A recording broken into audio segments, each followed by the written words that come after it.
হালাল রিজিকের গুরুত্বটা কত বেশি, যেভাবে আল্লাহ পাক রব্বুল আলামিন রাসূলদেরকে নির্দেশ দিয়েছেন, ঠিক তদ্রূপভাবে আমাকে আপনাকে আল্লাহ তাআলা সেভাবেই হুকুম করেছেন। আল্লাহ তাআলা সূরাতুল মুমিনের ৫১ নম্বর আয়াতের মধ্যে বলেন, ইয়া আইয়ুহার রাসূলু কুলু মিনাত তাইয়্যিবাত ওয়া'মালু সালিহান ইন্নী বিমা তা'মালুনা আলীম। আল্লাহ পাক রব্বুল আলামিন তার সমস্ত রাসূলদেরকে লক্ষ্য করে বলছেন, ইয়া আইয়ুহার রাসূল, হে আমার রাসূলগণ, কুলু মিনাত তাইয়্যিবাত, তোমরা হালাল রিজিক ভক্ষণ করো, পবিত্র রিজিক ভক্ষণ করো, ওয়া'মালু সালিহা, এবং সৎকর্ম করো। আল্লাহ তাআলা এখানে রাসূলদেরকে প্রথম বললেন তোমরা হালাল রিজিক ভক্ষণ করো, তারপর আল্লাহ তাআলা বললেন ওয়া'মালু সালিহা, এবং সৎকর্ম করো। আল্লাহ তাআলা আগে বললেন তোমরা হালাল রিজিক ভক্ষণ করো, তারপর বললেন ওয়া'মালু সালিহা, এবং নেক কাজ করো। ঠিক তদ্রূপভাবে আল্লাহ তাআলা সূরাতুল বাকারার ১৭২ নম্বর আয়াতের মধ্যে এই একই নির্দেশ আল্লাহ তাআলা ঈমানদার বান্দাদেরকে দিয়ে লক্ষ্য করে বলেন, ইয়া আইয়ুহাল্লাযীনা আমানু কুলু মিন তাইয়্যিবাতি মা রাযাকনাকুম ওয়াশকুরু লিল্লাহি ইন কুনতুম ইয়্যাহু তা'বুদুন। আল্লাহ তাআলা এই আয়াতের মধ্যে ঈমানদার বান্দাদেরকে লক্ষ্য করে বলেন, হে আমার ঈমানদার বান্দারা, কুলু মিন তাইয়্যিবাত মা রাযাকনাকুম, আমি তোমাদেরকে যেই রিজিক দিয়েছি সেই রিজিকের মধ্য থেকে তোমরা পবিত্র হালাল রিজিক তোমরা ভক্ষণ করো। আল্লাহ তাআলা বলতেছেন রাসূলদেরকে যেই নির্দেশ দিয়েছেন ঠিক তদ্রূপভাবে ঈমানদার বান্দাদেরকে একই হুকুম দিয়ে বলতেছেন যে তোমরা কি করো, তোমরা আমার হে ঈমানদার বান্দারা, তোমরা কুলু মিন তাইয়্যিবাত মা রাযাকনাকুম, আমার দেওয়া রিজিক থেকে তোমরা হালাল রিজিক, পূত পবিত্র রিজিক ভক্ষণ করো। এই দুই আয়াতের ব্যাখ্যায় রাসূল করিম সাল্লাল্লাহু আলাইহি ওয়াসাল্লাম একটি হাদিস তিরমিজি শরীফের 2989 নম্বর হাদিস। হাদিসটা হযরত আবু হুরায়রা রাদিয়াল্লাহু তাআলা থেকে বর্ণিত। তিনি বলেন, قال رسول الله صلى الله عليه وسلم يا أيها الناس إن الله طيب ولا يقبل إلا طيبا। আবু হুরায়রা বলেন রাসূল আমাকে ইরশাদ করেন, রাসূল সাল্লাল্লাহু আলাইহি ওয়াসাল্লাম ইরশাদ করেছেন, ইয়া আইয়ুহান নাস, হে লোক সকল, ইয়া আইয়ুহান নাস, হে লোক সকল, ইন্নাল্লাহা তাইয়্যিবুন, আল্লাহ পাক রব্বুল আলামিন পূত পবিত্র। হে লোক সকল, তোমরা জেনে রাখো আল্লাহ পাক রব্বুল আলামিন পূত পবিত্র। ওয়ালা ইয়াকবালু ইল্লা তাইয়্যিবা, আল্লাহ তাআলা পূত পবিত্র জিনিস ব্যতীত তিনি গ্রহণ করেন না, আল্লাহ তাআলার দরবারে কবুল হয় না। তারপর রাসূল বলেন, ওয়া ইন্নাল্লাহা আমারা বিল মুমিনিনা বিমা আমারা বিহিল মুরসালিন, আর যেই জিনিস আল্লাহ পাক রব্বুল আলামিন ঈমানদারদেরকে নির্দেশ দিয়েছেন হুবহু একই বিষয় আল্লাহ তাআলা রাসূলদেরকেও নির্দেশ দিয়েছেন। এই নির্দেশের কথা বলে আল্লাহ তাআলার হাবিব সূরা মুমিনের ৫১ নম্বর আয়াত এবং সূরাতুল বাকারার ১৭২ নম্বর আয়াতের মধ্যে আয়াত পাঠ করে বলেন, ৫১ নম্বর আয়াতের মধ্যে আল্লাহ তাআলা রাসূলদেরকে বলেছেন, ইয়া আইয়ুহার রাসূল কুলু মিনাত তাইয়্যিবাত, তোমরা পূত পবিত্র খাবার ভক্ষণ করো। আর সূরা বাকারার ১৭২ নম্বর আয়াতের মধ্যে আল্লাহ তাআলা বলেন, ইয়া আইয়ুহাল্লাযীনা আমানু, হে ঈমানদারগণ, কুলু মিন তাইয়্যিবাত মা রাযাকনাকুম, আমি তোমাদেরকে যেই রিজিক দিয়েছি সেই রিজিক থেকে তোমরা হালালটা ভক্ষণ করো। সুবহানাল্লাহ। রাসূলদেরকে যেই নির্দেশ দিয়েছেন হুবহু একই নির্দেশ আল্লাহ তাআলা ঈমানদারদেরকে দিয়েছেন। সেই নির্দেশটা কি? হালাল রিজিক ভক্ষণ করার জন্য। তাহলে হালাল রিজিক ভক্ষণ করার গুরুত্বটা কম না বেশি ভাই? অনেক বেশি। কারণ যেই হুকুম আল্লাহ তাআলা রাসূলদেরকে দিয়েছেন একই হুকুম আল্লাহ তাআলা আমাকে আপনাকে ঈমানদার বান্দাদেরকে দিয়েছেন। এই নির্দেশ দ্বারা আল্লাহ তাআলার এই হুকুম দ্বারা আদেশ দ্বারা এটাই বোঝা যায় হালাল রিজিক ভক্ষণ করার গুরুত্ব অপরিসীম। ঠিক কিনা ভাই? আল্লাহ পাক রব্বুল আলামিন আমাদের সবাইকে হালাল রিজিক ভক্ষণ করার তৌফিক দান করুন। সকলে বলে আমিন। তারপর রাসূল করিম সাল্লাল্লাহু আলাইহি ওয়াসাল্লাম তিরমিজি শরীফের 2989 নম্বর হাদিসের শেষের দিকে আল্লাহ তাআলার হাবিব বলেন, সুম্মা যাকারুর রাজুলা ইউতিলুস সাফার, এক মুসাফির ব্যক্তির আলোচনা করতে গিয়ে তিনি বলেন, থুম্মা যাকারার রাসূলা থুম্মা যাকারার রাজুলা ইউতিলুস সফর, যেই মুসাফির ব্যক্তিটা অনেক দীর্ঘ পথ সে সফর করেছে, অনেক দীর্ঘ পথ সে সফর করেছে, সফর করার কারণে আশআসা আকবার, সে ক্লান্ত হয়ে গেছে, তার শরীর একদম ময়লা হয়ে গেছে। দীর্ঘ পথ যদি সফর করে, আগে তো আগের জমানায় তো আমার আপনার মতো এরকম আধুনিক যানবাহন ছিল না। ওটের উপর অথবা ঘোড়ার উপর অথবা গাধার উপর এই জাতীয় জিনিসের উপর তারা আরোহণ করে বিভিন্ন মরু প্রান্ত তারা অতিক্রম করত। যদি এই ধরনের আরোহণের মধ্যে আরোহীর মধ্যে আরোহণ করে যদি দীর্ঘ পথ সফর করে, তাহলে একজন ব্যক্তি কি ভাই স্বাভাবিক থাকবে নাকি অস্বাভাবিক হয়ে যাবে? অস্বাভাবিক হয়ে যাবে। তার শরীর ময়লা হয়ে যাবে, তার শরীর দুর্বল হয়ে যাবে, কাপড় চোপড় ময়লা হয়ে যাবে। রাসূল করিম সাল্লাল্লাহু আলাইহি সাল্লাম বলেন, ওই ব্যক্তি দীর্ঘ পথ সফর করার পর, মুসাফির ব্যক্তি দীর্ঘ পথ সফর করার পর এই ধুলা মাখা শরীর নিয়ে সুম্মা ইয়ামুদ্দু ইয়াদাহু ইলাস সামা, সেই দুর্বল অবস্থায় আল্লাহ তাআলার দরবারে, আল্লাহ তাআলার কাছে আসমানের দিকে তার হাত তুলে বলতেছেন, ইয়া রব্বি ইয়া রব্বি ইয়া রব্বি ইয়া রব্বি। আল্লাহ তাআলার কাছে বলতেছে, হে আল্লাহ তুমি আমাকে এটা দাও, হে আল্লাহ আপনি আমাকে ওইটা দাও, হে আল্লাহ আপনি আমাকে সেটা দাও। বিভিন্ন জিনিস আল্লাহ তাআলার কাছে প্রার্থনা করতেছে। রাসূল বলেন, মুসাফির ব্যক্তির আরেক হাদিসের মধ্যে আল্লাহ তাআলা হাবিব বলেন, মুসাফির ব্যক্তি যেই হালতে থাকে সে যদি আল্লাহ তাআলার কাছে দোয়া করে, আল্লাহ তাআলার কাছে দোয়া করতে দেরি নাই, আল্লাহ পাক রব্বুল আলামিন মুসাফির ব্যক্তির দোয়াটা করার সাথে সাথে কবুল করতেও দেরি করেন না। সুবহানাল্লাহ। কিন্তু রাসূল বলেন, ওই মুসাফির ব্যক্তি আল্লাহ তাআলার দরবারে হাত তুলে বিভিন্ন জিনিস প্রার্থনা করতেছে, অথচ আল্লাহ তাআলার হাবিব বলেন, ওয়া তা'আমুহু হারামুন ওয়া মাশরাবুহু হারামুন ওয়া মালবাসুহু হারামুন ওয়া গুদিয়া বিল হারাম। অথচ তার গায়ের পোশাক যেটা আছে সেটাও হারাম, তার গায়ের জামা যেটা আছে সেটাও হারাম, তার সাথে যেই খাবার আছে সেই খাবারও হারাম, তার সাথে যেই পানি আছে সেই পানিও হারাম, তার সব কিছু হারাম। সে আল্লাহ তাআলার দরবারে এটা সেটা চাচ্ছে। আল্লাহ তাআলার হাবিব বলেন, ফাআন্না ইউস্তাজাবু লিযালিকা, হে আমার সাহাবায়ে কেরাম, তাহলে কিভাবে আল্লাহ পাক রব্বুল আলামিন তার দোয়াটা কবুল করবে? তার সব কিছু হারাম, তার পোশাকও হারাম, তার খাবারও হারাম, তার উপার্জনও হারাম, সব কিছু হারাম। ফাআন্না ইউস্তাজাবু লিযালিকা, হে আমার সাহাবায়ে কেরাম, তাহলে তার দোয়াটা আল্লাহ তাআলা কিভাবে কবুল করবে? যদি আমার আপনার সব কিছুই যদি হারাম হয়, তাহলে আল্লাহ তাআলার কাছে দোয়া করলে কবুল হবে ভাই? না। আমার আপনার চিন্তা, আমার এই জরুরত আল্লাহ তাআলার কাছে পেশ করি, সেই প্রয়োজন আল্লাহ তাআলার কাছে তুলে ধরি, আল্লাহ তাআলার কাছে এটা সেটা ব্যক্ত করি, কিন্তু আমার দোয়া তো কবুল হয় না, আমার দোয়া তো কবুল হয় না। আমার দোয়া কবুল না হওয়ার কারণ কি ভাই? আমার আপনার দোয়ার কারণ কবুল না হওয়ার কারণ এটা একটা, যে আমার আপনার রিজিকটা হালাল নয়, আমার আপনার উপার্জনকৃত টাকা হালাল নয়। তাই দেখেন, বছরের পর বছর পার হয়ে যাচ্ছে, আপনি আল্লাহ তাআলার দরবারে হাত তোলেন ঠিক, আপনি আল্লাহ তাআলার কাছে কান্নাকাটি করতে চান ঠিক, কিন্তু আপনার চোখে পানি আসে না। আপনি বিভিন্ন বিষয় আপনার আল্লাহর কাছে তুলে ধরেন, কিন্তু আল্লাহ তাআলা কবুল করে না। রাসূল বলেন, ফাআন্না ইউস্তাজাবু লিযালিকা, যার পুরো দেহটাই হারাম দ্বারা তৈরি, যার পুরো দেহটার মধ্যে হারাম রয়েছে, তার দোয়া আল্লাহ তাআলা কিভাবে কবুল করবে? তাহলে দোয়া কবুল হওয়ার জন্য আমার আপনার উপার্জন কি হতে হবে ভাই? হালাল হতে হবে। কি হতে হবে ভাই? হালাল হতে হবে। আল্লাহ পাক রব্বুল আলামিন আমাদের সবাইকে হালাল উপার্জন করার তৌফিক দান করুন। সকলে বলে আমিন। তারপর উপার্জনের ক্ষেত্রে আমার আপনার নিজের স্বহস্তে উপার্জন করা, হালাল উপার্জন, হালাল কাজ, সেটা যত ছোটই হোক না করো, সেটাকে ছোট মনে না করা। একজন ব্যক্তি হারাম উপার্জন করে, মাসে তার লক্ষ লক্ষ টাকা ইনকাম। আরেকজন ব্যক্তি হালালভাবে উপার্জন করে, তার মাসের ইনকাম হলো 4-5 হাজার টাকা। উত্তম কোন ব্যক্তি ভাই? যে ব্যক্তি হালালভাবে উপার্জন করে।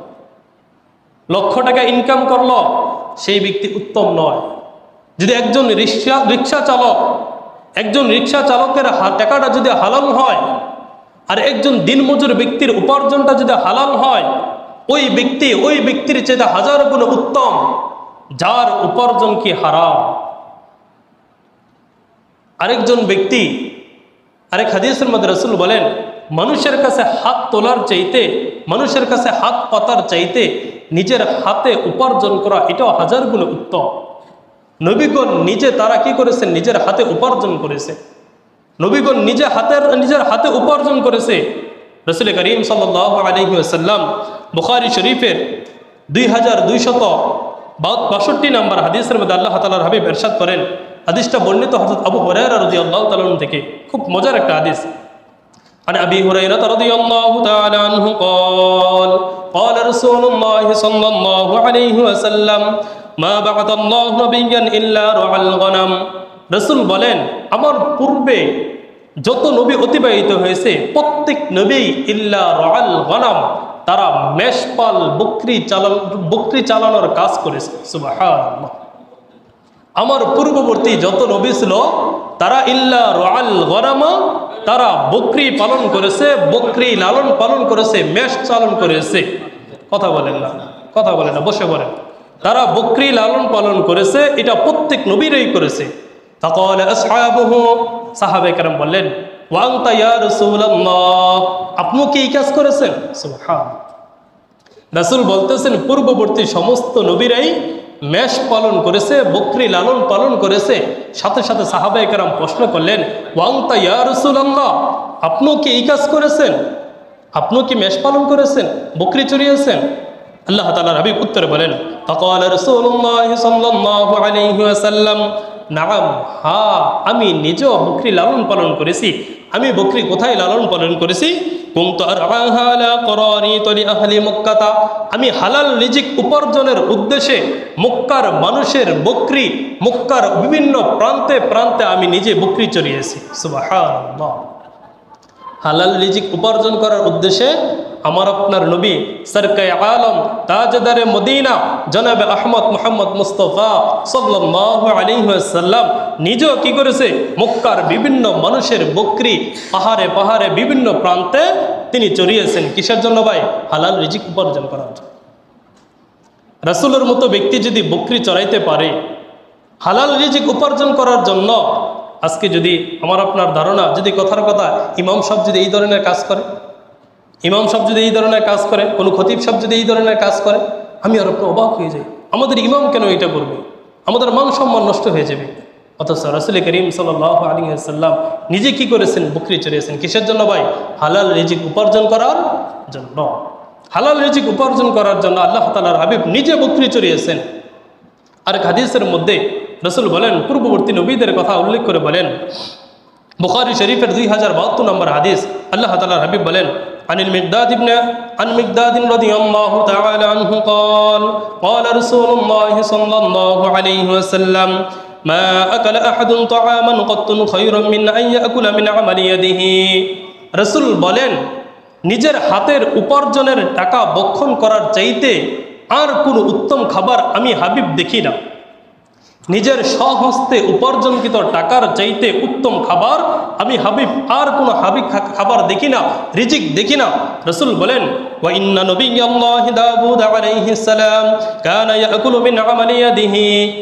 আর তোমরা জানো পূর্ববর্তী নবী দাউদ আলাইহিস সালাম নিজে কি করতেন? নিজে রিজিক বক্ষণ করতেন, খাবার বক্ষণ করতেন, সেটা তার নিজের হাতের উপার্জনকৃত খাবার ছিল। সুবহানাল্লাহ।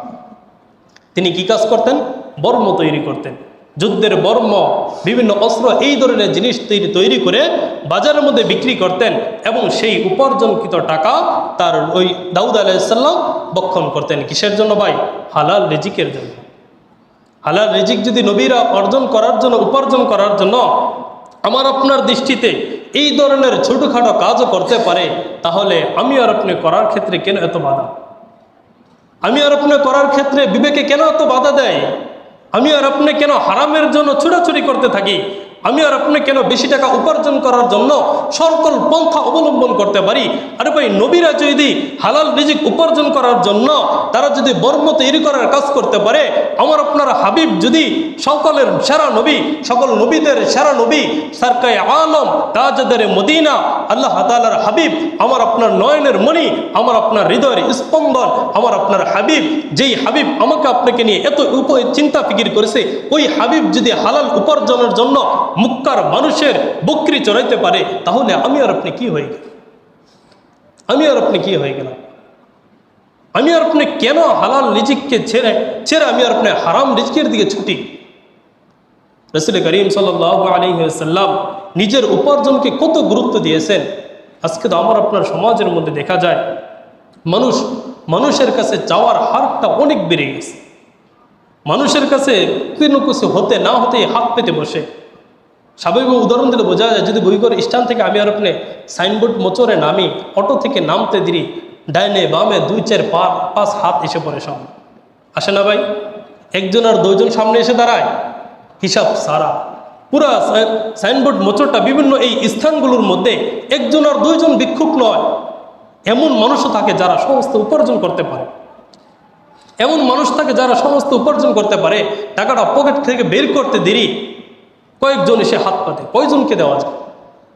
আর এক একজন সবল নিজের হাতে উপার্জন করতে পারে, এমন ব্যক্তিও রাসূল করিম সাল্লাল্লাহু আলাইহি ওয়াসাল্লাম বুখারী শরীফের 2074 নম্বর হাদিসের মধ্যে বলেন, হাদিসটা হযরত আবু হুরায়রা রাদিয়াল্লাহু তাআলা থেকে বর্ণিত। তিনি বলেন, ক্বালা রাসূলুল্লাহ সাল্লাল্লাহু আলাইহি ওয়াসাল্লাম লা আন ইয়াহতাদিবা আহাদুকুম হুজমাতান আলা যহরিহি। হে আমার সাহাবায়ে কেরাম, তোমরা জানো তোমাদের কেউ বাগান থেকে জঙ্গল থেকে কাঠ কেটে এনে তার পিঠের উপর বোঝা বহন করে বাজারে নিয়ে এই কাঠ বিক্রি করে সে উপার্জন করা, এটা তার জন্য খৈরুল লাহু, আমি উত্তম মনে করি, মিন আইয়াসআলা আহাদান, মানুষের কাছে চাওয়ার চাইতে। মানুষের কাছে চাওয়ার চাইতে কাঠ কেটে ঘাড়ের উপর বোঝা বহন করে বাজারে নিয়ে বিক্রি করবে, এই কাজটা আমি তার জন্য উত্তম মনে করি। কিসের থেকে? মানুষের কাছে হাত পাতার চাইতে। মানুষের কাছে হাত পাতার চাইতে। আজকে আমার আপনার সমাজের মধ্যে নিজে উপার্জন করার প্রতি একটু দুর্বল হয়ে গেলেই বাস হাত পাতা শুরু করে। কিন্তু না ভাই, এটা না, বরং নিজের স্বহস্তে উপার্জন করার চেষ্টা করা। নবীরা যদি করতে পারে, আমরা করতে পারবো না ভাই? কি ভাই, নবীরা যদি হালাল রিজিক উপার্জনের উদ্দেশ্যে মেষপাল চড়াইতে পারে, তাহলে আমরা চড়াইতে পারবো না? কোনো উপার্জনকে আমরা ছোট দৃষ্টিতে দেখব না। হালাল উপার্জন এটা আমরা কখনো খারাপ দৃষ্টিতে দেখব না। একজন মুচি, আমরা আপনার সমাজে কিন্তু জিনিসটা দেখতে কেমন, মুচির কাজ করে। সে আপনার জুতা সেলাই করার পর আপনি তাকে টাকা দেন, তার কাজটাকে হারাম ভাই? হারাম না। একজন নাপিত, তার কাজটা হারাম নয়। একজন ভ্যান চালক, তার কাজটা হারাম নয়। একটা বাস্তব আমার উদাহরণ, আমার নিজের চোখে দেখা, কারো কাজকে যদি নিন্দা করা হয়, কারো কাজকে, ছোটোখাটো কাজকে যদি নিন্দা করা হয়, আল্লাহ তাআলা কোনো না কোনোভাবে তাকে ওই কাজটা করায়, হালাল কাজ। আমাদের এলাকারই ভুইগড় অঞ্চলেরই এক দোকানদার, সে দূর থেকে মালামাল আনে। একজন সাধারণ ব্যক্তি হাসি মুখে খুশিতে বলতেছে, ভাই আপনি যেহেতু দূর থেকে মালামাল সবসময় আনেন, আপনার দোকান আছে, বিভিন্ন গাড়িদারকে ভাড়া না দিয়ে আপনি একটা ভ্যান কিনে নেন না, আপনি একটা ভ্যান কিনে নেন, বাস আপনি ওই ভ্যান দিয়ে কী করলেন, মালামাল নিয়ে আসলেন, এটা আপনার জন্য ভালো হইল। মানে এই কথাটা বলার কারণে সে একদম রেগে ফিটে শেষ। হ্যাঁ, তুই আমাকে ভ্যান কেনার কথা বলস, ভ্যান চালানোর কথা বলস, আমি কি ভ্যান চালাবো নাকি? তুই কি মনে করস আমি কি ভ্যান চালাবো? আজীব। বেচারার চেহারাটা সাথে সাথে মলিন হয়ে গেছে, আমি সামনে, আমি তোর কিছু বলবো, কি বলবো, আমার আর কি বলার আছে? বেচারা তার ভালোর জন্য বলেছে। আল্লাহ তাআলার কসম করে বলতে পারি ভাই, আমার চোখের দেখা 2 মাস যেতে না যেতে ওই ব্যক্তি ভ্যান কিনেছে। ওই ব্যক্তি ভ্যান কিনে তার দোকানের মালামাল কি করে, আনতেছে। 2 মাস আগে তুই যাকে বলার কারণে, তার ভালো একটা পরামর্শ দেওয়ার কারণে তুই তার সাথে এমন একটা আচরণ করেছ, আমার মনে হয় সে যে মনে কষ্ট পাইছে, ওই কষ্টের কারণে আল্লাহ পাক রব্বুল আলামিন তোর হাতে ভ্যান ধরাইছে, ঠিক কিনা ভাই? তাই হালাল কোনো কাজকে কি না করা, নিন্দা না করা। মেতরের কাজ, সে কাজ করতেছে, আমার আপনার বাড়ির ময়লা নেই, যেই সমস্ত ছেলেগুলো, যেই সমস্ত লোকগুলো, আমরা তাদের সাথে খারাপ আচরণ করব না। কি কারণে? তারা যেই কাজটা করতেছে এটা হালাল উপার্জন। আপনার বাড়ির ময়লা নিয়ে দিতেছে, আপনি টাকা দিতেছেন, কাজটা আমার আপনার দৃষ্টিতে ছোট হতে পারে, কাজটা আমার আপনার দৃষ্টিতে এটা নোংরা কাজ হতে পারে, কিন্তু তার বাকি ইসলামের কাজগুলো যদি ভালো হয়, তার ইবাদত যদি ঠিক থাকে, নামাজ যদি ঠিক থাকে, তার ওই মেত্রগিরি করা, তার নাপিতগিরি করা, তার মুসিগিরি করা, এই কাজগুলো আমার আপনার যদি হারাম উপার্জন হয়, মাসে লক্ষ টাকার উপার্জনের চাইতে তার ওই নিম্ন কাজটা যা হালাল সেটা 1000 গুণে উত্তম। ঠিক কিনা ভাই? 1000 গুণে উত্তম। তাই হালাল কোনো জিনিসকে খারাপ চোখে দেখা যাবে না, সেটাকে নিন্দা করা যাবে না, কারণ দেখতে হবে এটা হালাল নাকি হারাম। হ্যাঁ, হারাম যদি হয় সেটা লক্ষ টাকা ইনকাম হলো, সেটাকে ভালো বলা যাবে না। হারাম যদি হয় সেটা লক্ষ টাকার ইনকাম হলো, ভালো বলা যাবে না। হালাল যদি হয় সেটা যদি 10 টাকারও হয় সেটাকে নিন্দা করা যাবে না। বিষয়টা আমরা বুঝতে পারছি ভাই? আল্লাহ পাক রব্বুল আলামিন আমাদের সবাইকে বুঝার তৌফিক দান করে, সকল বলে আমিন। হালাল রিজিক উপার্জনের গুরুত্ব দিয়ে রাসূল করিম সাল্লাল্লাহু আলাইহি সাল্লামের একজন প্রিয় সাহাবী হযরত আমর ইবনে আস রাদিয়াল্লাহু তাআলা আনহু, তার থেকে বর্ণিত হাদিসটা আল আদাবুল মুফরাদের মধ্যে বর্ণিত।